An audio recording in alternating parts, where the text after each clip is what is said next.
दोस्तों, आज मैं जिस सीरीज़ को एक्सप्लेन करने जा रही हूँ उसका नाम है tomb of fallen gods. Story के स्टार्ट में हम देखते हैं कि एक क्यूट सा बेबी ड्रैगन एक जंगल में भाग रहा होता है। उसके पीछे कुछ आदमी उसे पकड़ने के लिए भाग रहे होते हैं ताकि वो उसे बेचकर कुछ पैसे कमा सके। भागते भागते वो ड्रैगन एक ऐसी जगह पर पहुंच जाता है जहां 10,000 साल पुराना कब्रिस्तान मैजिकल लेयर से कवर हुआ होता है। ड्रैगन के हरकत करने की वजह से पत्थर उस लेयर पे लगता है और उस लेयर में एक सुराख बन जाता है। उसके बाद वो बेबी ड्रैगन भी उस मैजिकल वॉल पर गिर जाता है, जिसके गिरने से वो लेयर का असर खत्म हो जाता है और एक जोरदार ब्लास्ट होता है। से एक काला साया सूरज के सामने आता है और हर तरफ अंधेरा छा जाता है। ये देखकर वो दो शख्स जो बेबी ड्रैगन को पकड़ने के लिए वहाँ खड़े होते हैं डर जाते हैं और वहाँ से भाग जाते हैं। उसके बाद एक कब्र खुलती है और उसके अंदर से एक शख्स निकलकर बाहर आ जाता है। वो शख्स 10,000 साल बाद उस कब्र से निकला होता है। वो वहाँ पर अपने ज़माने के पावरफुल गॉड्स की कब्रें देखकर हैरान रह जाता है। उसके साथ शैतानों की कब्रें भी मौजूद होती हैं। वो सोचता है कि शैतान और ये गॉड्स एक साथ ये कैसे मर गए और मैं कैसे जिंदा हूँ। दूसरी तरफ बेबी ड्रैगन उस शख्स को देखकर डर जाता है और छुपने के लिए इधर उधर भागने लगता है। इसी दौरान कब्र से निकले हुए शख्स की नज़र बेबी ड्रैगन पे पड़ती है और वो उसे पकड़ लेता है, एक लकड़ी के साथ बांध देता है। ये देखकर वो बेबी ड्रैगन उस शख्स की मिन्नतें करने लगता है कि वो उसे छोड़ दे। बेबी ड्रैगन को बोलता देखकर वो शख्स हैरान रह जाता है। वो कहता है कि अगर तुम मुझे हॉन्ट सिटी जाने का रास्ता बताओ तो मैं तुम्हें छोड़ सकता हूँ। पर वो बेबी ड्रैगन बताता है कि वो शहर तो 10,000 साल पहले ही फना हो चुका है। सीट उसे बताता है कि 10,000 साल पहले एक बहुत बड़ी जंग हुई थी जिसमें 2 कॉन्टिनेंट्स इफेक्ट हुए थे। उसमें बहुत से शहर तबाह बर्बाद हो गए थे और फिर उन दोनों कॉन्टिनेंट्स की जगह एक नया कॉन्टिनेंट बन गया था जहाँ तुम इस वक्त मौजूद हो। ये सारी बातें सुनकर वो शख्स बहुत हैरान होता है। इसके साथ ही उसे वो लड़की याद आती है जिसे वो 10,000 साल पहले बहुत पसंद करता था। ये सब सोचकर वो परेशान हो जाता है क्योंकि कब्र से निकला हुआ शख्स इस दुनिया के बारे में कुछ नहीं जानता।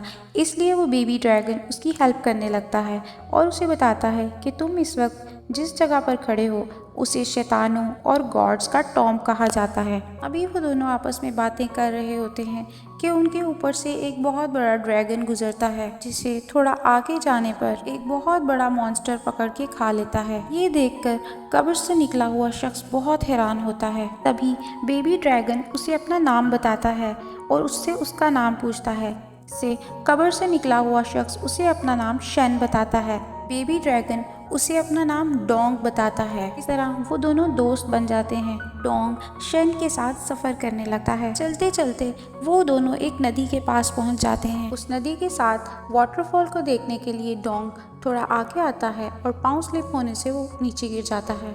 डोंग को बचाते बचाते खुद भी नीचे गिरने लगता है। नीचे नदी में एक खूबसूरत लड़की नहा रही होती है। वो उस एरिया की प्रिंसेस होती है। शेन उस लड़की के ऊपर गिरता है। शेन को देखकर प्रिंसेस को बहुत गुस्सा आता है और वो अपनी मैजिकल पावर के साथ शेन को एक जोर का धक्का देती है और वो दूर जा गिरता है। फिर प्रिंसेस अपनी एक हेल्पर लड़की को बुलाती है और वो लड़की शेन के मुंह पर एक जोर का पंच मारती है। पंच खाने के बाद शेन उस लड़की से कहता है कि तुम लकी हो क्योंकि मैं औरतों पर हाथ नहीं उठाता। इसके साथ ही प्रिंसेस अपने एक और गार्ड को बुला लेती है। प्रिंसेस अपने गार्ड से कहती है कि मैं इस चोर को ज़मीन पर गिरा हुआ देखना चाहती हूँ। इस पर वो ऊंचे लंबे कद का गार्ड शेन को मारने लगता है। मिस्टर शेन अपने आप को बचाने के लिए वहाँ से भागने लगता है। प्रिंसेस अपनी हेल्पर लड़की से भी मिस्टर शेन को पकड़ने के लिए कहती है। वो लड़की अपनी मैजिकल पावर्स को यूज़ करते हुए ज़मीन पर एक बहुत बड़ा सा सर्कल बनाती है जिससे बहुत सी रोशनियाँ निकल रही होती हैं। रोशनियों से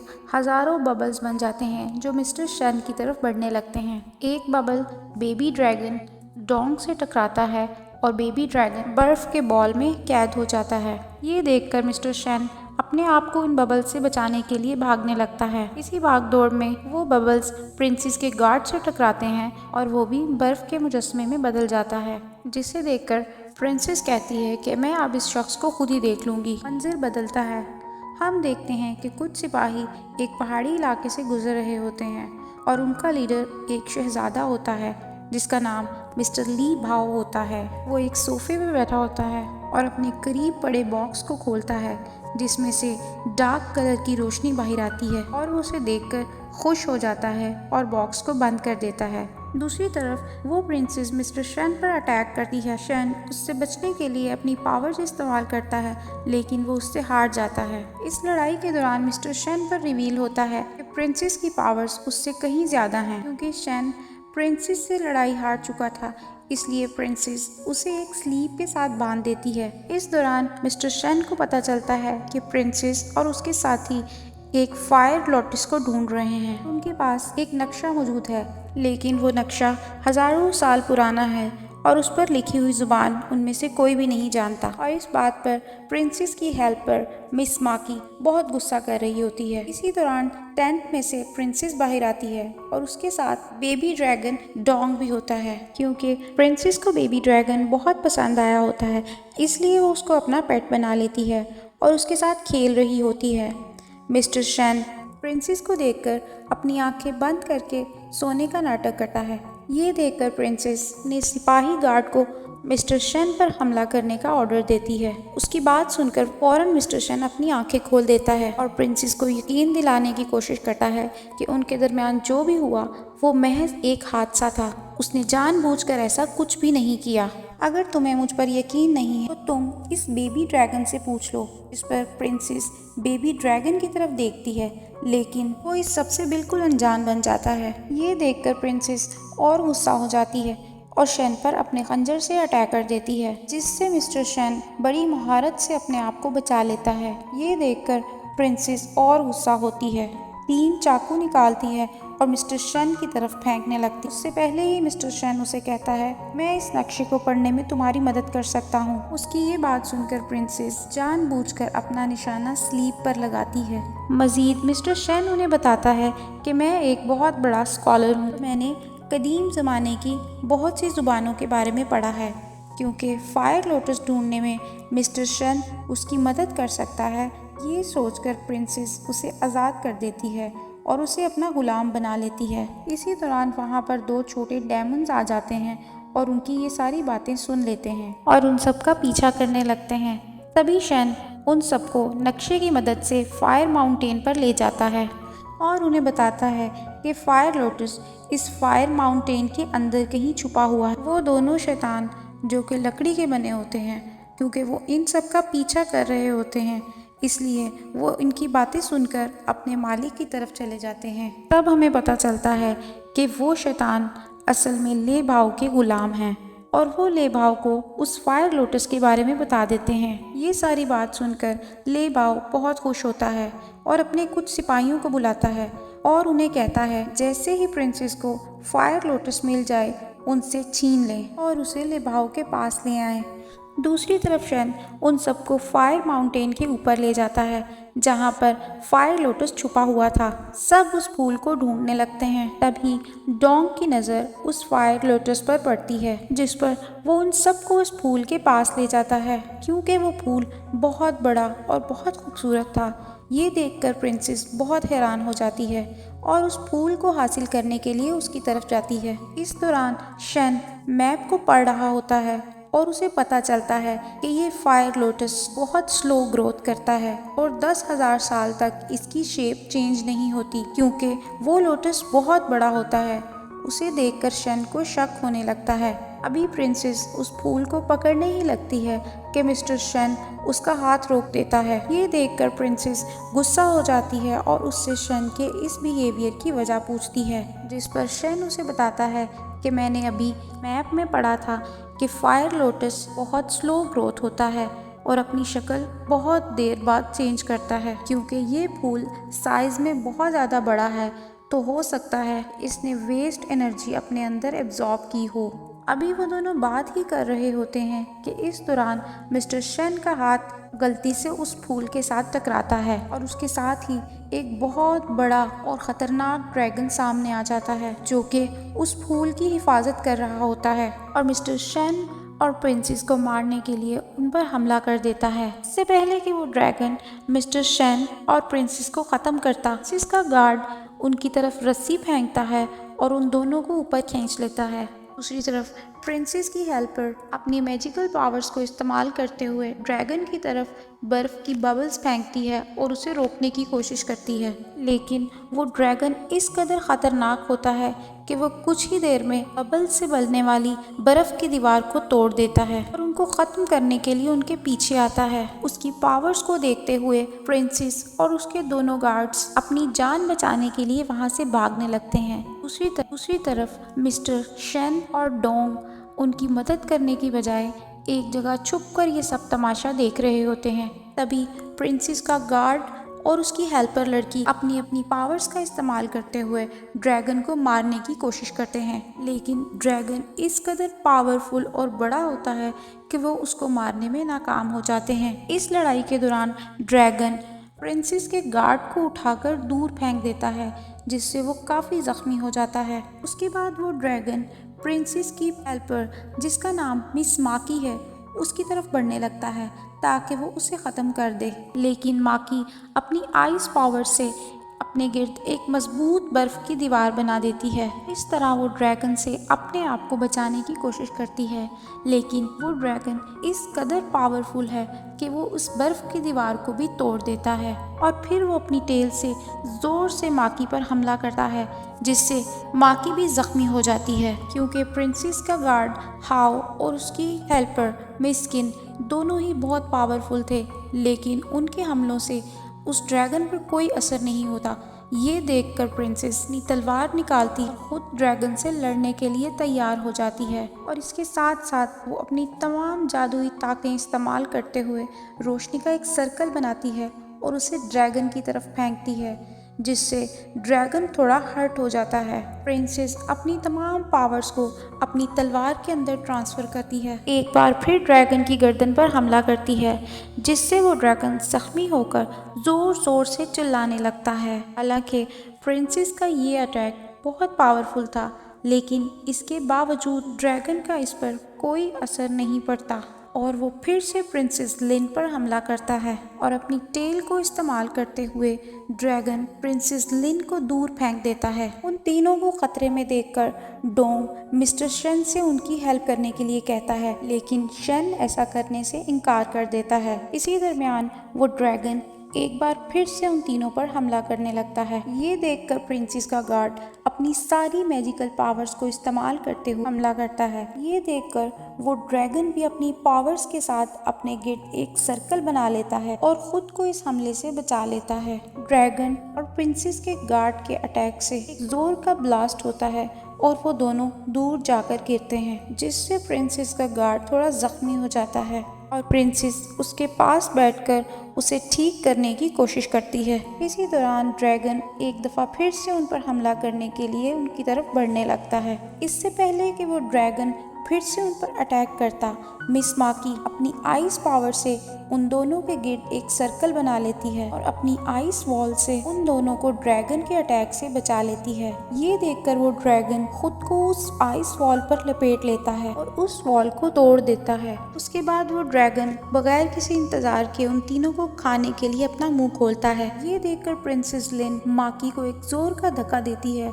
और खुद ड्रैगन के मुंह के सामने आ जाती है, यानी वो माकी की जान बचाने के लिए अपनी जान खतरे में डाल देती है। प्रिंसेस को ड्रैगन के मुंह में जाता देखकर प्रिंसेस का गार्ड उसे पकड़कर जोर से धक्का देता है। वो ड्रैगन के सामने आ जाता है, जिसे ड्रैगन चबाकर दूर फेंक देता है। प्रिंसेस लिन अपने साथी का ये हाल देखकर बहुत गुस्से में आती है और अकेले ही उस ड्रैगन से लड़ने का इरादा करती है। ड्रैगन और प्रिंसेस के दरमियान एक दफा फिर से लड़ाई शुरू हो जाती है। तभी लिन अपनी पावर्स को इस्तेमाल करते हुए एक बड़ा सा मैजिकल एरो निकाल लेती है। उस एरो में से आग निकल रही होती है, क्योंकि ये फायर एरो 10,000 साल पहले मिस्टर शेन का था, इसलिए वो इसे देखकर शॉक रह जाता है। प्रिंसेस बिना किसी वेट के उस फायर एरो से ड्रैगन पर अटैक कर देती, जिससे ड्रैगन बड़ी महारत से अपने आप को बचा लेता है। ये देखकर लिटिल डोंग परेशान हो जाता है और प्रिंसेस के लिए दुआ करने लगता है। तभी मिस्टर शेन लिटिल डोंग को बताता है कि इस एरो की ख़ास बात यह है कि जब ये कमान से निकल जाता है तो अपने हदफ पर अटैक किए बिना वापस नहीं आता। फिर हम देखते हैं कि वो एरो वापस उस ड्रैगन की तरफ आता है और उसके जिस्म में से गुजर जाता है, जिससे वो ड्रैगन जख्मी हो जाता है और वो माउंटेन में नीचे लावा में चला जाता है। हम देखते हैं कि प्रिंसेस ने क्योंकि ड्रैगन को हरा दिया था, ये देखकर माकी बहुत खुश होती है और अपनी पावर से प्रिंसेस के गार्ड की इंजरीज को ठीक करने लगती है। इसी दौरान हम देखते हैं कि वो ड्रैगन एक बार फिर से उनके सामने आ जाता है। तीर लगने की वजह से वो काफी गुस्से में होता है, उसकी पावर्स और बढ़ चुकी होती हैं और वो एक बार फिर से अपनी पावर्स को इस्तेमाल करते हुए प्रिंसेस लिन पर अटैक करने लगता है। प्रिंसेस लिन जो कि ड्रैगन से फाइट के दौरान काफी थक जाती है और ऑलरेडी अपनी सारी पावर्स को इस्तेमाल कर चुकी होती है, इसलिए फायर एरो चलाना उसके लिए बहुत मुश्किल होता है। इससे पहले कि वो ड्रैगन प्रिंसेस को खाता, पीछे से मिस्टर शेन आकर प्रिंसेस के साथ खड़ा हो जाता है और फायर एरो को चलाने में प्रिंसेस की हेल्प करता है। एरो के लगने से रोशनी का एक बहुत बड़ा ब्लास्ट होता है और ड्रैगन गायब हो जाता है। ये देखकर डोंग बहुत खुश होता है। फायर एरो के चलाने पर प्रिंसेस और उसकी मेड माकी बहुत हैरान होती हैं। इसी दौरान मिस्टर शेन वो फायर एरो को लेकर वहाँ से भाग जाता है। लिटिल ड्रैगन भी उसके पीछे आने लगता है। उसे कहता है कि मैंने तुम्हें देखते ही पहचान लिया था कि तुम बहुत ही खास आदमी हो। उसकी बातें सुनकर शेन कहता है कि तुम्हें लगता है कि मैं दोबारा से तुम्हारी बातों में आ सकता हूँ, लेकिन वो ड्रैगन उसके साथ जाने की जिद करता है। इस तरह वो एक बार फिर से इकट्ठे हो जाते हैं। फायर एरो को पाने पर मिस्टर शेन बहुत खुश होता है और वो जंगल से भाग रहा होता है। इस दौरान लिटिल डोंग उसके कंधे पर बैठा होता है। रास्ते में मिस्टर शेन का पाँव एक जाल पे पड़ता है और वो उसमें कैद हो जाता है, लेकिन उस जाल के बंद होने से पहले ही लिटिल डोंग वहाँ से भाग जाता है, जिसके बाद पता चलता है कि वो बंदे जिन्होंने मिस्टर शेन को कैद किया होता है प्रिंस ले भाओ के सिपाही होते हैं और प्रिंस मिस्टर शेन को अपना कैदी बना लेता है, जिस पर शेन उसे पूछता है कि उसने ऐसा क्यों किया है। उसकी बात सुनकर मिस्टर ले भाओ से प्रिंसेस की लोकेशन पूछता है, लेकिन मिस्टर शेन उसे बताने से इनकार कर देता है। फिर वो प्रिंस मिस्टर शेन से पूछता है कि अगर तुम प्रिंसेस को नहीं जानते तो उसका फायर एरो तुम्हारे पास कैसे आया, क्योंकि पहले प्रिंसेस ने उसे कैद किया था और अब मिस्टर ले भाओ ने उसे कैद किया होता है। ये सोचकर मिस्टर शेन परेशान हो जाता है और उसे सारी बात बता देता है, क्योंकि मिस्टर शेन ने ले बाओ को सारी बात बता दी थी। इसलिए प्रिंसेस की कमजोरी जानकर ले बाओ उस पर हमला करने की तैयारी करता है। इसी दौरान प्रिंसेस माकी के साथ वहां पहुंच जाती है और मिस्टर शेन से अपने फायर एरो के बारे में पूछती है। तभी प्रिंसेस की नज़र प्रिंस ले बाओ पर पड़ती है और वो गुस्से से अपने हाथों के नाखूनों से अपने हाथ को काट लेती है और उसके हाथों से निकलने वाला खून जमीन पर गिरने लगता है। प्रिंस ले बाओ को अपने एरिया में देखकर प्रिंसेस उसके यहाँ होने की वजह पूछती है। प्रिंसेस लिन की बात सुनकर प्रिंस ले बाओ से कहता है कि मैं अपने इलाके में जा रहा था, लेकिन रास्ते में मुझे मिस्टर शेन मिला। क्योंकि शेन तेज़ी से भाग रहा था, इसलिए मुझे उस पर शक हुआ और मैंने उसे पकड़ लिया और थोड़ी देर के लिए यहाँ रुक गया। सारी बात सुनकर प्रिंसेस मिस्टर ले बाओ से अपने फायर एरो के बारे में पूछती है और उसे बताती है कि वो मिस्टर शेन के पास था, लेकिन मिस्टर ले बाओ से कहता है कि वो इस एरो के बारे में नहीं जानता, जिस पर प्रिंसेस अपनी हेल्पर माकी से वहाँ की तलाशी लेने को कहती है। तलाशी के दौरान वो प्रिंस ले बाओ का बैग भी देखती है, लेकिन उसे वो फायर एरो कहीं नहीं मिलता। ये देखकर प्रिंसेस मिस्टर शेन को लेकर वहाँ से चली जाती है। तभी प्रिंस की नज़र ज़मीन पर पड़े खून पर पड़ती है, जिसे प्रिंसेस ने अपने हाथ से काट कर निकाला था। ये देखकर प्रिंस को शक होने लगता है कि यकीनन कोई गड़बड़ है और वो अपने सिपाहियों को प्रिंसेस पर अटैक करने के लिए कहता है। ये देखकर प्रिंसेस लिन अपनी पावर्स को इस्तेमाल करते हुए ले भाओ के सिपाहियों पर हमला करती है। दूसरी तरफ ले भाओ के बाकी सिपाही माकी पर हमला कर देते हैं, जिससे माकी जख्मी हो जाती है। माकी को जख्मी देखकर प्रिंसेस बहुत गुस्से में आती है और अपनी पावर्स को इस्तेमाल करते हुए एक मैजिकल सर्कल बनाती है और पूरी कुव्वत के साथ प्रिंस के सिपाहियों पर हमला करती है, जिस पर वो जख्मी हो जाते हैं। अपने सिपाहियों को हारता देखकर प्रिंस ले बाओ भी प्रिंसेस से लड़ने के लिए मैदान में आ जाता है और अपनी जादुई तलवार निकालता है। ये देखकर प्रिंसेस लिन भी अपनी फायर पावर्स को इस्तेमाल करते हुए प्रिंस पर अटैक करती है। प्रिंस ले बाओ की पावर्स प्रिंसेस लिन की पावर्स से बहुत ज़्यादा होती हैं, इसलिए वो प्रिंसेस को हराने में कामयाब हो जाता है। जिस पर प्रिंसेस उसे कहती है कि अगर मुझे ज़रा भी खराश आई तो मेरे एरिया के लोग तुम्हें और तुम्हारे लोगों को ख़त्म कर देंगे।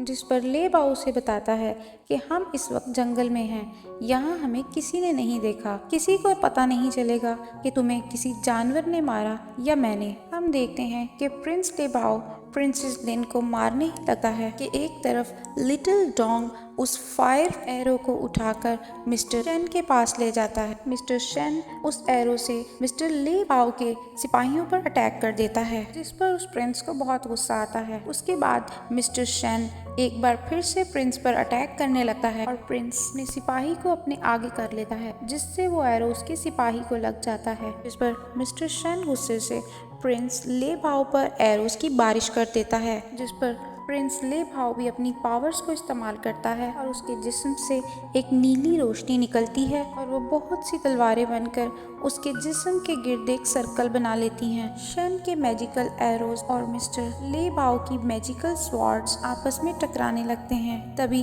प्रिंस को महसूस होता है कि ये मैजिकल एरोज बहुत पावरफुल हैं। उनमें से एक एरो प्रिंस की बैक पर लगता है और वो जख्मी हो जाता है और हार मानते हुए अपने सिपाही के साथ वहाँ से चला जाता है। उसके बाद मिस्टर शेन प्रिंसेस को अपना गुलाम बना लेता है। माकी ये देखकर उठने की कोशिश करती है, लेकिन जख्मों की वजह से वो उठ नहीं पाती और वहीं बेहोश हो जाती है, क्योंकि प्रिंसेस लिन ने उसे काफ़ी टॉर्चर किया होता है। इसलिए मिस्टर शेन अब प्रिंसेस को कैद करके उससे बदला लेने लगता है और फिर शेन मिस लिन की गोद में सो जाता है। ये देखकर प्रिंसेस लिन उसे वहाँ से उठने का कहती है, लेकिन शेन उसकी बात नहीं मानता। तभी प्रिंसेस की नज़र पास पड़े एक नुकीले पत्थर पर पड़ती है और वो मिस्टर शेन को बातों में लगाकर अपने हाथों की रस्सियाँ काटने लगती है। आज़ाद होने के बाद वो मिस्टर शेन पर अटैक करने के लिए उठती है और इससे पहले ही गिरकर बेहोश हो जाती है।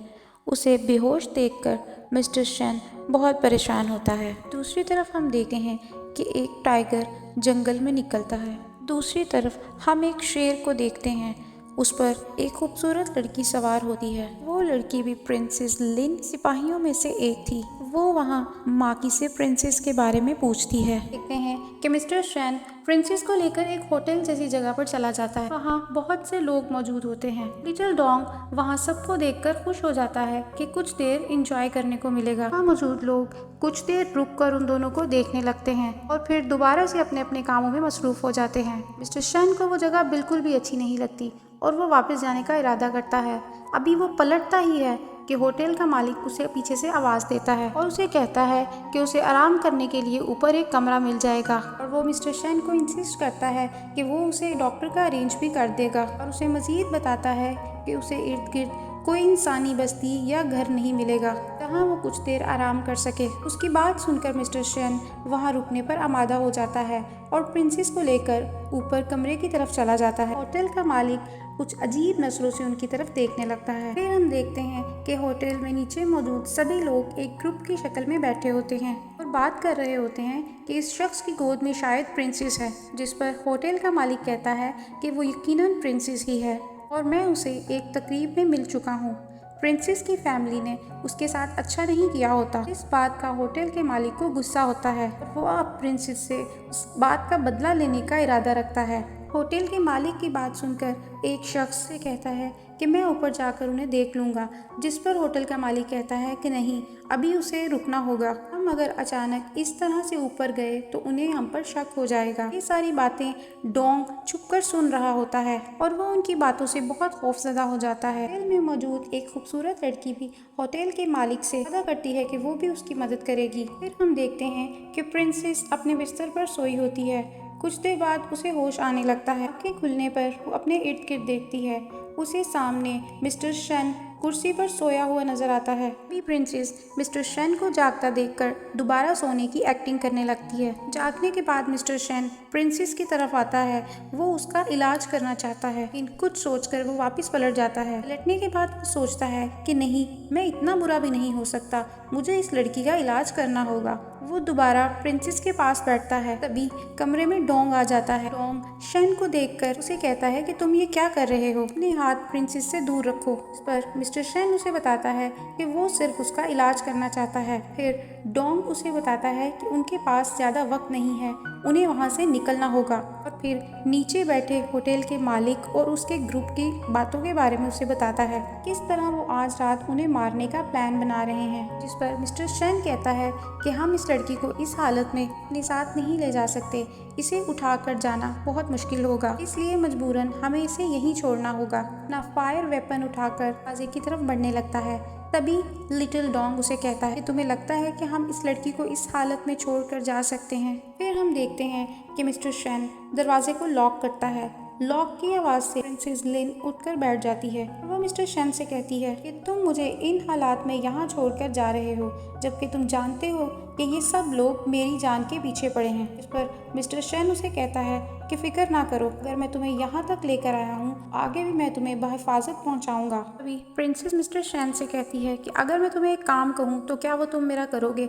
जिस पर शेन कहता है कि हाँ। फिर वो मिस्टर शेन से कहती है कि वो ये फायर एरो दूसरे शहर में एक शख्स तक पहुंचा दे। उसे रिक्वेस्ट करने लगती है कि वो उसका ये काम करे। जिस पर मिस्टर शेन उसे कहता है कि ये गॉड का वेपन है और गॉड इसकी हिफाजत खुद करेगा, तुम इसके बारे में फिक्र ना करो।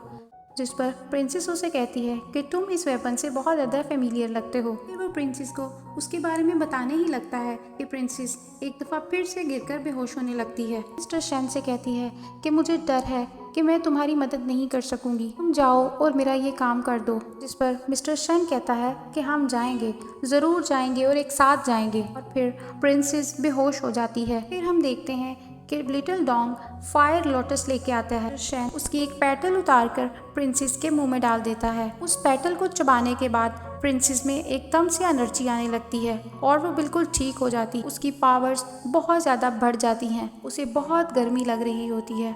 वो कमरे में मौजूद तमाम पानी पी लेती है और बेचैनी से इधर उधर भागने लगती है। फिर वो मिस्टर शेन और लिटिल डोंग को एक धक्का देती है। अपने बिस्तर पर बैठकर अपनी मैजिकल पावर्स को एक्टिवेट करने लगती है। एक तेज रोशनी पैदा होती है और प्रिंसेस के जिस्म को एक झटका लगता है और फिर वो पुरसुकून हो जाती है। और फिर वो मिस्टर शेन से कहती है कि उसकी इंटरनल पावर बहुत कम रह गई है, जिसके लिए मिस्टर शेन उसकी हेल्प कर सकता है। फिर वो बताती है कि फायर लोटस की पेटल खाने से उसके सीने में जैसे आग जल रही है और अगर मिस्टर शेन ने उसकी हेल्प ना की तो वो आहिस्ता आहिस्ता मौत की तरफ चली जाएगी। मिस्टर शेन से उसकी थोड़ी सी इंटरनल पावर लेने की जिद कर रही होती है। इसी दौरान कमरे के दरवाजे पर दस्तक होती है। दरवाज़ा खोलने से पहले मिस्टर शेन प्रिंसेस से कहता है, तुम फायर एरो का ध्यान रखो और तैयार रहो, हमें कुछ देर तक यहाँ से निकलना होगा। वो दरवाज़ा खोलता है।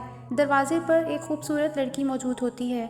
वो हाथों में वाइन लिए अपने साथ ड्रिंक करने की ऑफर करती है। साथ वो मिस्टर शेन से फ्लर्ट करने लगती है। तो शेन को उस पर शक होता है। अभी वो उससे कहता है कि मैं तुम्हारे साथ तब ड्रिंक करूंगा जब तुम मुझे डांस करके दिखाओगी। शेन की बात सुनकर वो लड़की उसके साथ नाचने लगती है। इस दौरान मिस्टर शेन लड़की की तरफ से दिया गया वाइन का ग्लास एक तरफ उल्टा देता है। फिर हम देखते हैं कि डांस के दौरान मिस्टर शेन उस लड़की को वाइन की बोतल के ऊपर गिरा देता है, जिससे वो बोतल टूट जाती है। ये देखकर उस लड़की को बहुत गुस्सा आता है और वो मिस्टर शेन से कहती है कि वो उसका इंतजार करे, वो एक और ड्रिंक उसके लिए लेकर आ रही है। फिर वो लड़की कमरे से निकलकर नीचे होटल में जाती है। नीचे मौजूद सभी लोग उसके फेल होने पर हंसने लगते हैं। होटल के मालिक को भी लड़की को ऐसे आते देखकर बहुत गुस्सा आता है, जिस पर वो लड़की उन्हें कहती है कि फिक्र ना करो, मैं आज रात इस लड़के को मार दूंगी। वो लड़की दोबारा उस रूम में जाती है। कमरे में दाखिल होने पर अचानक से मिस्टर शेन उस लड़की के गर्दन पर तलवार रख देता है और उससे पूछता है कि वो सच सच बताए कि वो कौन है और उनसे क्या चाहती है। लड़की जवाब देने की बजाय अपने नीडल्स जैसे वेपन से उस लड़के पर हमला कर देती है और दोनों आपस में लड़ने लगते हैं। इस लड़ाई के दौरान मिस्टर शेन उस लड़की के चेहरे से मास्क हटा देता है। ये वही लड़की थी जो टाइगर पर बैठकर प्रिंसेस को ढूंढने के लिए निकली थी। फिर वो लड़की उन दोनों को बताती है कि उनके पास टाइम बहुत कम है और उन्हें यहाँ से जल्द निकलना होगा। मज़ीद वो कहती है कि उसे प्रिंसेस लिन को जल्द से जल्द अपनी लोटस पावर मिस्टर शेन के अंदर ट्रांसफ़र करनी होगी। दूसरे के आमने सामने बैठकर एनर्जी ट्रांसफ़र करने लगते हैं। अभी ये काम कंप्लीट होने ही लगता है कि अचानक रोशनी का एक तेज ब्लास्ट होता है। तभी एक शख्स नीचे जाकर होटल के मालिक और बाकी लोगों को बताता है इस लड़की को उन्होंने मिस्टर शैन के पास भेजा था, वो तो कॉरिडोर में बेहोश पड़ी है। ये सुनकर होटल का मालिक और बाकी सब लोग बहुत शॉक होते हैं, सोचने लगते हैं कि अगर वो लड़की कमरे में नहीं है तो उसकी जगह कौन सी लड़की है। ये सारी सिचुएशन देखकर होटल का मालिक और बाकी सब लोग शैन और प्रिंसेस पर अटैक करने के लिए कमरे में आते हैं। तभी वो लड़की जिसका नाम मिस लिन होता है उसका टाइगर आ जाता है और वो वहाँ मौजूद लोगों पर अटैक करने लगता है। इसी दौरान होटल का मालिक शैन और प्रिंसेस की तरफ बढ़ता है क्योंकि वो दोनों अपनी मैजिकल पावर्स के साथ एक दूसरे के साथ अटैच हुए होते हैं। बात का फायदा उठाकर होटल का मालिक उनके करीब पड़ा फायर एरो उठाने लगता है। अभी होटल का मालिक वो वेपन लेकर जाने ही वाला था कि लिटिल डॉग उस पर अटैक कर देता है। से वो फायर एरो छीन लेता है और होटल के मालिक को चिढ़ाने लगता है, जिससे उन दोनों में लड़ाई शुरू हो जाती है। अभी मिस्टर शैन के जिस्म से एक वाइट कलर की रोशनी निकलती है, जिसे देखकर मिस्टर शैन कहता है कि ये मेरी इंटरनल पावर नहीं है। फिर मंजर बदलता है, रात का वक्त होता है, बारिश हो रही होती है। कैमरा 10,000 साल पहले का फ्लैशबैक दिखाता है। हम देखते हैं कि मिस्टर शैन एक आदमी से लड़ रहा होता है और वो उसे कहता है कि तुम तो बहुत ही कमज़ोर हो, मैंने तुम्हारे बारे में बहुत कुछ सुना था, लेकिन तुम तो बहुत कमज़ोर साबित हुए हो और तुमने अपनी पावर्स उसी दिन खो दी थी जिस दिन तुमने मिस टीना से फाइट की थी। पर मिस्टर शैन अपनी मिस टीना के साथ फाइट के बारे में सोचने लगता है। इसमें बहुत से लोग खड़े होते हैं और मिस्टर शैन टीना के साथ फाइट करता है। दोनों ही अपनी मैजिकल पावर्स के साथ ये लड़ाई लड़ते हैं। बहुत देर तक ये लड़ाई जारी रहती है, कोई भी इस मैच में हार नहीं मानता और आखिरकार ये मैच ड्रॉ हो जाता है। फाइट के एंड पर मिस टीना मिस्टर शैन से हाई फाइव करती है, जिससे उसका हाथ नम होना शुरू हो जाता है। फिर वो उस रात अपनी इंटरनल पावर्स को एक्टिवेट करने की कोशिश करता है, लेकिन वो ऐसा नहीं कर पाता और बेहोश हो जाता है। प्रेजेंट का सीन देखते हैं। हम देखते हैं कि लड़ते लड़ते होटल का मालिक खिड़की से कूद जाता है और बाहर एक बहुत बड़ा ड्रैगन होता है जिससे वो अपने साथ उड़ाकर ले जाता है। जाते जाते होटल का मालिक उसे ये भी कहता है कि मैं बहुत जल्दी वापस आऊँगा। फिर वो लड़की जो प्रिंसेस की हेल्प करने के लिए आती है, एक्चुअली वो प्रिंसेस की बहन होती है, उससे पूछती है कि क्या तुम ठीक हो, जिस पर वो कहती है कि मैं तो ठीक हूँ, लेकिन शायद मिस्टर शैन ठीक नहीं है। हम देखते हैं कि मिस्टर शैन बेहोशी की हालत में बग्गी में लेटा होता है। दोनों प्रिंसेस और उसके साथ ही पैलेस की तरफ वापस जा रहे होते हैं। इस दौरान मिस्टर शैन एक बहुत ही भयानक ख्वाब देखता है और डर कर उठ जाता है। तभी उसे प्रिंसेस नजर आती है और वो उसे गले लगा देता है। इस पर प्रिंसेस उसे एक जोर से थप्पड़ मारती है, लेकिन वो उसका बुरा नहीं मनाता। उसे बताता है कि वो एक बहुत ही बुरा ख्वाब देख रहा था और वो शुक्र कर रहा है कि प्रिंसेस को कुछ नहीं हुआ। प्रिंसेस उसे कहती है कि तुम्हारे साथ जो कुछ भी हुआ उसकी जिम्मेदार मैं हूँ, लेकिन अब मैं तुम्हारा ख्याल रखूंगी और तुम्हारी एनर्जी तुम्हें वापस दिलाऊंगी। जिस पर पहले मिस्टर शैन उसके साथ महल जाने पर इनकार कर देता है, लेकिन कुछ देर बाद वो कुछ सोचते हुए प्रिंसेस के साथ जाने पर रजामंद हो जाता है। फिर सफर दोबारा से शुरू होता है। दोनों प्रिंसेस आपस में बातें करते हुए जा रही होती हैं। मिस्टर शैन उन्हें देखकर सोचता है कि उसे थोड़ी देर के लिए अब सो जाना चाहिए, जब मंजिल आएगी तो ये लोग मुझे उठा देंगे। तभी वहाँ लिटिल डॉन आ जाता है। डॉन मिस्टर शैन को बताता है कि वो 3 दिन से यहाँ सो रहा है, जिस पर मिस्टर शैन बहुत हैरान होता है। फिर सीन बदलता है और वो लोग एक शहर में दाखिल होते। मिस्टर शैन बाहर देखता है और कहता है कि ये तो वही शहर है 10,000 साल पहले वाला। वो शुक्र करता है कि वो ऐसी जगह पर पहुंचा जहां पर कुछ लोग देखने को मिलेंगे। प्रिंसेस लिन सोचती है कि अब सब कुछ ठीक हो जाएगा। फिर प्रिंसेस के ऑर्डर पर वो लोग शहर के अंदर दाखिल होने लगते हैं। तभी लिटिल डॉग मिस्टर शैन के लिए कैंडी लेकर आता है। वो उसे खाने ही लगते हैं कि बग्गी एक झटके से रुक जाती है। प्रिंसेस के सामने का वो गार्ड खड़ा होता है जो उस दिन ड्रैगन के हमले में जख्मी हुआ था। वो प्रिंसेस से माफी मांगता है कि मैं उस दिन उसे छोड़कर चला गया था, कि गार्ड उस दिन बहुत जख्मी हुआ था। उसने समझा कि प्रिंसेस बहिफाजत महल पहुंच गई होंगी, इसलिए कुछ ठीक होने पर वो महल वापस आ गया। जिस पर प्रिंसेस कहती है कि कोई बात नहीं, मैं बिल्कुल ठीक हूँ। फिर हम देखते हैं कि प्रिंसेस की साथी माकी को इशारा करती है और वो मिस्टर शैन को पकड़ लेते हैं। प्रिंसेस के पूछने पर माकी बताती है कि ये एक मिनिस्टर का ऑर्डर है। पर प्रिंसेस कहती है कि आखिर ऐसी भी क्या जल्दी है, मुझे पहले अपने फादर से मिलने जाना है। फिर हम देखते हैं कि ये सब तमाशा एक आदमी छुपकर देख रहा होता है। मिस्टर शैन उसे देखने के लिए गर्दन घुमाता है, लेकिन अभी गार्ड्स उसको पकड़कर आगे ले जाते हैं। हम देखते हैं कि दोनों प्रिंसेस अपने फादर किंग से मिलने के लिए जाती हैं, लेकिन एक सिपाही उन्हें दरवाजे पर ही रोक देता है और उन्हें बताता है कि किंग ने ऑर्डर दिया है कि कोई भी अंदर नहीं आ सकता, जिस पर प्रिंसेस लिन को बहुत गुस्सा आता है। अंदर सिपाहियों के साथ मिस्टर शेन, प्रिंसेस का गार्ड और माकी मौजूद होते हैं। उसके साथ कुछ सिपाही भी वहीं खड़े होते हैं। किंग मिस्टर शेन को बहुत गौर से देख रहा होता है, लेकिन मिस्टर शेन मुकम्मल तौर पर उसे इग्नोर करता है, जिस पर बादशाह को बहुत गुस्सा आता है और उसे पूछता है कि क्या तुम जानते हो कि इस वक्त तुम कहाँ खड़े हो, जिस पर वो बताता है कि हाँ, मैं एक बहुत शानदार महल में खड़ा हूँ और क्या आप मुझे बता सकते हैं कि मुझे यहाँ लाने का आपका क्या मकसद है। प्रिंसेस का ऊंचा लंबा गार्ड कहता है कि मैं बताता हूँ कि तुमने क्या किया था। तुमने हमारी आंखों के सामने प्रिंसेस लिन को किडनैप किया था और इससे बड़ा क्राइम कोई नहीं हो सकता। इसके बदले में तुम्हें मौत की सज़ा देनी चाहिए। जिस पर मिस्टर शेन उसे कहता है, बादशाह सलामत, क्या आप मुझे मौका देंगे कि मैं आपके सामने कुछ बोल सकूं।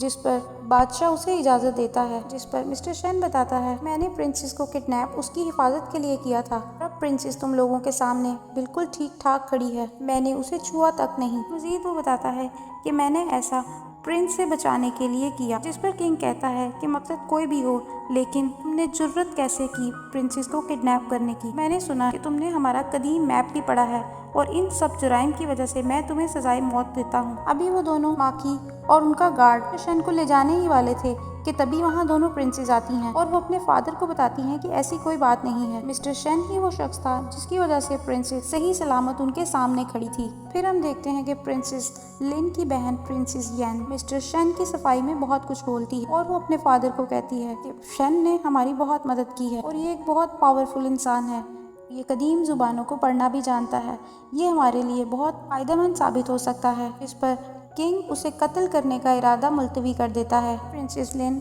लिटिल डोंग और मिस्टर शेन वहाँ से चले जाते हैं। हम देखते हैं कि किंग खांस रहा होता है। वो प्रिंसेस येन से कहता है कि अब मेरे पास ज़्यादा वक्त नहीं है, अब पूरी सल्तनत की जिम्मेदारी तुम दोनों बेटियों पर आती है। हम देखते हैं कि मिस्टर शेन, प्रिंसेस लिन और लिटिल डोंग एक जगह पर खड़े होते हैं। वहाँ से आगे जाने का कोई रास्ता नहीं होता। तभी प्रिंसेस बताती है, हमें आगे इस जादुई दीवार से जाना होगा। इस पर मिस्टर शेन कहता है कि पहले तुम जाओ। इसके जाने के बाद मिस्टर शेन और लिटिल डोंग भी उस दीवार में से गुजर जाते हैं। उस दीवार के पार मिस्टर शेन एक बहुत बड़ा मुजस्मा देखता है। वो उस टीना लड़की का होता है जिससे 10,000 साल पहले उसने लड़ाई लड़ी होती है। प्रिंसेस उसे बताती है कि 1000 साल पहले इसने हमारी बहुत मदद की थी। ये एक फेरी है, बहुत ही नेक और रहम दिल है। जब लोगों को पता चला कि वो फेरी वापस चली गई है तो लोगों ने उसकी याद में उसका ये मुजस्मा बना दिया। मिस्टर शेन उस मूर्ति से बात करने लगता है कि सब कुछ कितना बदल गया है, तुम अपने रास्ते चली गई और मैं अपने। तुमने शायद इमोर्टैलिटी पा ली है।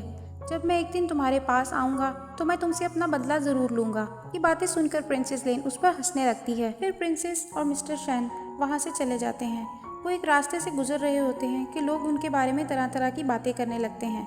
कुछ लोग कहते हैं कि ये वो शख्स है जिसके पास कोई पावर नहीं है, शायद इसका और प्रिंसेस का कोई सीन चल रहा है। अभी ये लोग वहाँ से गुजर ही रहे होते हैं कि हम देखते हैं कि एक बहुत बड़ा ड्रैगन आता है और उसके ऊपर एक शख्स बैठा होता है जो लोगों पर अटैक कर रहा होता है। हम एक शख्स को देखते हैं जो ड्रैगन पर बैठे हुए शख्स से माफ़ी मांग रहा होता है और उसे कहता है कि प्लीज़ ऐसे मत करो, अगर मुझसे कोई गलती हुई है तो मुझे माफ़ कर दो। प्रिंसेस और मिस्टर शेन पास खड़े ये सब तमाशा देख रहे होते हैं, लेकिन ड्रैगन पर बैठा हुआ लड़का जमीन पर खड़े हुए लड़के पर अटैक करने ही लगता है कि तभी वहाँ प्रिंसेस लिन आ जाती है और अपनी मैजिकल पावर से उस अटैक को रोक देती है। वो लड़का ड्रैगन से नीचे उतरता है और कहता है कि मुझे नहीं पता था कि प्रिंसेस भी यहीं होगी। तभी प्रिंसेस उससे कहती है कि तुम आखिर क्या चाहते हो, हमारे लोगों पर क्यों अटैक कर रहे हो। इस पर वो लड़का कहता है कि उसे सिर्फ 2 लोग चाहिए आज रात के खाने के लिए। जिस पर प्रिंसेस कहती है कि क्या ये पागल हो गया है कि ये कुछ भी करेगा और हम लोग देखते रहेंगे। वो लड़का प्रिंसेस से कहता है कि तुम उतने ही गुस्से वाली हो जितनी पहले थी। इस दौरान वो सामने वाले लड़के को छोड़ देता है और वो वहाँ से चला जाता है। ड्रैगन से उतरने वाले लड़के का नाम होता है ज़िया। भी मिस्टर शेन प्रिंसेस से उस लड़के के बारे में पूछता है, पर ज़िया कहता है कि तुम जिस लड़के को लेकर आई हो वो वाकई बहुत खूबसूरत है और कहता है कि कैसा रहेगा अगर मैं इस शख्स को चूज करूँ तो। जिस पर प्रिंसेस उसका बाजू पकड़ लेती है और कहती है कि ये शख्स तो तुमसे लाख गुना बेहतर है। जिस पर मिस्टर शेन कहता है कि मुझे बीच में क्यों ला रही हो, ये शख्स कौन है, मैं इसे नहीं जानता। जिस पर प्रिंसेस लिन क्यूट सा फेस बनाती है और मिस्टर शेन से कहती है कि प्लीज इस बार मेरी हेल्प कर दो। इस पर मिस्टर ज़िया कहता है, तुम जानती हो तुम्हारी एंगेजमेंट मुझसे हुई है तो तुम किसी दूसरे शख्स के साथ कैसे रह सकती हो, और अगर तुम ऐसा करती हो तो लोग हमारी रॉयल फैमिलीज के बारे में कैसी कैसी बातें करेंगे। जिस पर प्रिंसेस कहती है कि तुम सपने देखना बंद करो, मैं तुमसे कभी भी शादी नहीं करूँगा। प्रिंस ज़िया प्रिंसेस लिन के पास आता है और मिस्टर शेन से कहता है कि तुम रास्ते से हट जाओ। तभी मिस्टर शेन प्रिंस ज़िया का हाथ पकड़ लेता है, जिस पर उसे बहुत गुस्सा आता है। जिस पर प्रिंसेस कहती है कि तुम मास्टर के वादे को तोड़ रहे हो। जिस पर प्रिंस ज़िया मिस्टर शेन पर अटैक करते करते रुक जाता है और कहता है कि आज तो तुम इस औरत के पीछे छुप गए हो, लेकिन मैं देखता हूँ कि तुम कब तक बचोगे। जिस पर मिस्टर शेन उसे कहता है, तुम में आखिर ऐसा क्या है कि कोई तुम्हें पसंद करेगा, तुम तो बिल्कुल बेकार दिखते हो। जिस पर प्रिंसेस उसे चिढ़ाने लगती है। प्रिंस ज़िया की नज़र पीछे खड़े लिटिल डॉग पर पड़ती है और वो मिस्टर शेन से कहता है कि तुम इसे मुझे बेच सकते हो क्योंकि मुझे ये बहुत पसंद आया है। मिस्टर शेन उसे बताता है कि ये सेल के लिए नहीं है। जिस पर ज़िया कहता है कि जो चीज़ मुझे पसंद आ जाती है मैं उसे हासिल कर लेता हूँ। जिसे ज़ियान मुकम्मल तौर पर इग्नोर करते हुए लिटिल डॉग के पास चला जाता है और उसे अपने साथ चलने को कहता है। डॉग उससे डर रहा होता है और पीछे जाने लगता है। इससे ज़ियान को गुस्सा आ जाता है, लिटिल डॉग को गर्दन से पकड़ लेता है। इससे लिटिल डॉग उसके हाथ पर काट देता है। फिर मिस्टर ज़ियान उसे फेंक देता है और कहता है कि बहुत ही बदतमीज जानवर है, जिस दिन तुम सब मुझे अकेले मिलोगे मैं तुम लोगों को देख लूंगा। फिर मिस्टर ज़ियान प्रिंसेस से कहता है कि मेरा मकसद तुम्हें गुस्सा दिलाना नहीं था, मैं सच में तुम्हें बहुत ज़्यादा पसंद करता हूँ। लेकिन प्रिंसेस उसे वहाँ से जाने को कहती है, जिससे मिस्टर ज़ियान वहाँ से चला जाता है। फिर हम देखते हैं कि प्रिंसेस और मिस्टर शेन लिटिल डॉग को देख रहे होते हैं क्योंकि ज़ियान की हमले की वजह से लिटिल डॉग जख्मी हो जाता है। इसलिए प्रिंसेस शेन से कहती है कि वो लिटिल डॉग को अपने साथ ले जाना चाहती है ताकि उसकी अच्छे से देखभाल कर सके। लिटिल डॉग की हालत को देखते हुए वो उसे प्रिंसेस के साथ भेज देता है और उसके बाद वो मिस्टर ज़िया के बारे में सोचने लगता है। उसकी तरफ मिस्टर ज़िया बहुत गुस्से में होता है और वो कहता है कि शेन की हिम्मत कैसे हुई प्रिंसेस के सामने मुझसे इतनी बदतमीजी करने की, और उसका जानवर उसने कैसे मुझे काट लिया, मुझे वो मिल जाए मैं उसे जिंदा ही खा लूंगा। फिर वो अपने मुलाजिम को लात मारता है कि जाओ मेरे लिए ड्रिंक लेकर आओ। तभी वो सर्वेंट वहाँ से वाइन लेने के लिए जाता है। मिस्टर ज़िया का दरवाजा बंद करने के बाद वहाँ बाहर खड़े गार्ड से कहता है कि जाओ तुम प्रिंस के लिए 2-3 वाइन लेकर आओ। सोचते हुए उसे रोककर पूछता है कि क्या गंदुम की सप्लाई हो गई है। जिस पर वो उसे कहता है कि अगर सारी गंदुम बेच दी गई तो फिर मुलाजमीन क्या खाएंगे। जिस पर वो शख्स गुस्से से कहता है कि प्रिंस पहले ही बहुत गुस्से में है, तुम्हें खाने के अलावा भी कोई बात आती है, चले जाओ यहाँ से। वो गार्ड वाइन लेने के लिए जाता है लेकिन कुछ देर बाद ही ज़ियान के मैनेजर के सामने गिर जाता है। दूसरी तरफ हम देखते हैं कि ज़ियान अपने कमरे में गुस्से से चक्कर लगा रहा होता है, कुर्सी पर बैठता है और वो कुर्सी टूटी हुई होती है जिससे मिस्टर ज़ियान नीचे गिर जाता है। इसके बाद मिस्टर ज़ियान का गुस्सा और बढ़ जाता है और कहता है कि ये हिम्मत किसने की। फिर उसे खिड़की में कोई साया नजर आता है। फिर हम देखते हैं मिस्टर ज़ियान का मैनेजर भूत भूत चिल्लाते हुए वहाँ से भाग रहा होता है। दूर खड़ा मिस्टर शेन उसे देखकर मुस्कुरा रहा होता है। फिर तरफ हम देखते हैं कि लिटिल डॉग प्रिंसेस के कमरे में खाना खा रहा होता है। वहाँ उसे प्रिंसेस का एक टॉय बहुत पसंद आता है जो उसे बचपन में उसके मास्टर ने दिया होता है। प्रिंसेस लिटिल डॉग को परमिशन देती है कि वो उस टॉय के साथ खेल सकता है। फिर मंजर बदलता है। हम देखते हैं कि मिस्टर शेन एक कुर्सी पर बैठा पुराने मैप्स को पढ़ रहा होता है। कमरे में दोनों प्रिंसेस आ जाती हैं और वो मिस्टर शेन से कहती हैं कि वो उसकी पावर रिस्टोर करना चाहती हैं। मिस्टर शेन उन्हें बताता है कि वो रात काफ़ी देर तक सो नहीं पाया और बोरियत से बचने के लिए उसने कुछ पेंटिंग्स बनाई हैं। देखते हैं कि प्रिंसेस येन मिस्टर शेन का इलाज करने के लिए उसे कोट उतारने का कहती है। फिर कुछ जादुई सुइयों की मदद से उसका इलाज करने लगती है। इलाज के दौरान वो प्रिंसेस येन के साथ मजाक कर रहा होता है। प्रिंसेस येन एक सुई गर्म करके उसकी कमर में घोंपती है जिससे मिस्टर शेन की एक जोरदार चीख सुनाई देती है। कुछ देर बाद प्रिंसेस येन और मिस्टर शेन कमरे से बाहर आते हैं। उन्हें देखकर प्रिंसेस लेन उनसे पूछती है कि उनका काम कैसा जा रहा है, जिस पर प्रिंसेस बताती है कि मिस्टर शेन सिर्फ पुरानी हैंड राइटिंग्स को ही पढ़ सकता है और वो मॉडर्न राइटिंग के बारे में कुछ नहीं जानता। जिस पर प्रिंसेस बहुत हैरान होती है कि इस जमाने में पुराने जमाने की जुबान तो बहुत अच्छे से आती है लेकिन मॉडर्न लैंग्वेज नहीं आती। पर प्रिंसेस लिन उसे कहती है अगर तुम मेरी मिन्नतें करो तो मैं तुम्हें सिखा सकती हूँ। प्रिंसेस लिन कहती है कि पहले मिस्टर शेन को इलाज की ज़रूरत है और इसके साथ ही वो अपने टाइगर पर बैठती है और ये कहते हुए चली जाती है कि वो अब सुबह आएगी। और फिर हम देखते हैं कि मिस्टर शेन का इलाज शुरू हो जाता है। प्रिंसेस लिन उसके खाने पीने उसकी मेडिसिन का बहुत ख्याल रखी है। इसके साथ ही इस एपिसोड का इख्तिताम होता है। इसकी अगली एपिसोड देखने के लिए चैनल को सब्सक्राइब करें और लाइक करें। इसके साथ ही इस एपिसोड का इख्तिताम होता है। मज़ीद ऐसी एपिसोड्स देखने के लिए चैनल को सब्सक्राइब करें और लाइक करें।